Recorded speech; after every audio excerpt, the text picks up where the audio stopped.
Bonjour à toi chers spectateurs, on recommence la même chose, une nouvelle séquence de film et aujourd'hui attardons-nous sur le film Night Call de Dan Gilroy sorti tout récemment en DVD. La séquence que nous allons regarder se trouve entre 1h13 minutes et 25 secondes et 1h18 minutes et 25 secondes. Cette séquence intervient juste après le climax du film, on va dire, c'est l'instant où Lou a réussi à rentrer dans une maison et qui est une scène de meurtre avant même que la police arrive, a réussi à filmer toute la scène de meurtre et va donc se retrouver dans les locaux de la chaîne de télé à qui il fournit ses images et va suivre en direct la retransmission de ces images en direct à la télévision. Cette séquence-là, nous allons regarder sous l'angle l'horreur par le sensationnalisme journalistique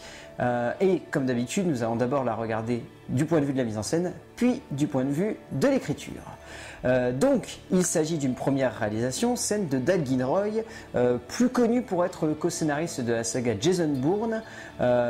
réalisé par son frère Tony Gilroy, qui officie ici en tant que producteur de son petit frère.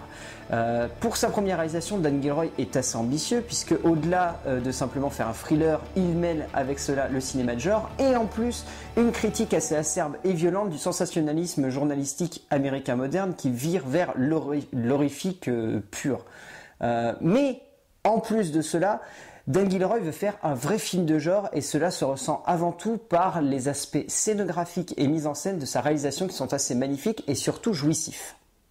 La séquence ici présente ne veut pas jouer la surprise puisque l'on a déjà vu par 2 reprises les images sensationnelles de Lou et que l'on a déjà eu les frissons de la découverte des corps lors de l'entrée de Lou dans la maison. Non. Ici, Dan joue sur la position jouissive de Lou en tant que réalisateur des séquences qui vont être passées dans l'émission et donc sur l'émotivité presque jubilatoire du spectateur qui assiste à cela.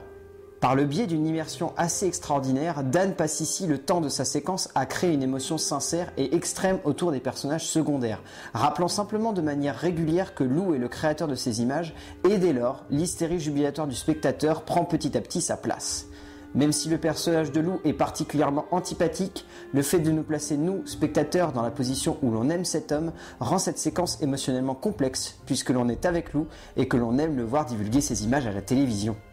Cette immersion narrative, Gilroy la couple également par le biais de la scénographie musicale de James Newton Howard qui se permet avec ses compositions de créer une ironie dramatique. En rejoignant la tension montante en crescendo durant toute la scène malgré la connaissance des faits du spectateur, comme une forme de mise en perspective du jeu pervers que Lou joue avec les téléspectateurs de la chaîne. Mais bien au-delà de cela, ce qui marque, c'est la place de meurtrier que Dan Gilroy donne à son personnage central, parce que nous, en tant que spectateurs, nous savons très bien que Lou a laissé quelqu'un mourir dans cette maison. Et Dan Gilroy nous le rappelle très bien en nous laissant épouser le regard de Lou tout au long de la séquence et en nous faisant monter au crescendo jusqu'à une explosion de jubilation et de joie extrême lorsque Lou va voir son travail érigé en iconisation journalistique. Lorsque Lou nous est montré, il plante un regard divin, presque manipulateur, et obligeant les personnages présents dans cette pièce à suivre la diffusion du programme comme s'il était un geôlier en train de manipuler ses prisonniers et de leur contraindre de suivre ces jeux pervers, place que Lou tiendra tout au long du film comme rapport de force avec les personnages qu'il veut côtoyer. Mais de manière bien plus subtile, Gilroy va glisser un plan terriblement pervers et magnifiquement jouissif qui scelle l'iconisation du personnage de Lou en tant que meurtrier. Ce plan, c'est celui où Lou laisse le présentateur de l'émission, qu'il a vu et remercié la scène juste avant, lui énoncer en direct à la télévision un alibi. Et quel alibi? Celui de l'assistance à personne en danger. Gilroy laissant la caméra avancer de manière délicate et suave vers Lou, qui laisse un sourire béat de bonheur et de jubilation prendre le pas sur le côté sérieux et sévère du geôlier qu'il est supposé incarner, révélant alors sa vraie place au sein de ce récit, celui d'un sociopathe dirigé par ses émotions et non son incarnation. Et au-delà de simplement nous montrer l'envers du décor du monde de la télévision et de la création d'une émission, ce qui fascine dans cette séquence et ce que Dan Gilroy parvient magnifiquement à mettre en scène, c'est une double relation entre ironie dramatique et humour presque constant dans cette séquence-là, doublé d'un cynisme presque jouissif. Parce que c'est ce qui se fait tout au long du film, et c'est ce que l'on ressent tout au long du film, et c'est surtout ce qui va créer une espèce de tension constante chez le spectateur que lui-même ne va pas ressentir.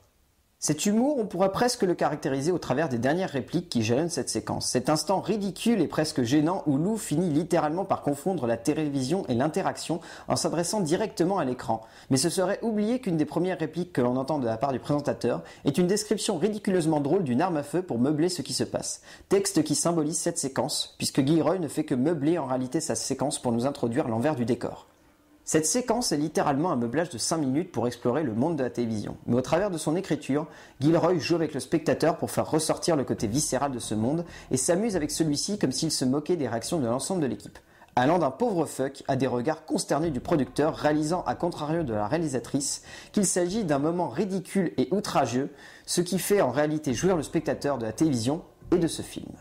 Donc voilà, cette séquence est quasiment une jubilation constante de la part du spectateur qui assiste à la retransmission d'un meurtrier de son travail face caméra, et c'est absolument ça qui fait l'ensemble de cette séquence et qui fait même l'esprit assez contestataire et violent de ce long métrage. Comme d'habitude, je vous invite à re-regarder cette séquence pour vous faire votre propre avis et pourquoi pas votre propre analyse. D'ici là, on se retrouvera pour de nouvelles analyses de séquences et n'oubliez pas, regardez un petit peu plus loin que ce que l'on essaye simplement de vous montrer au cinéma.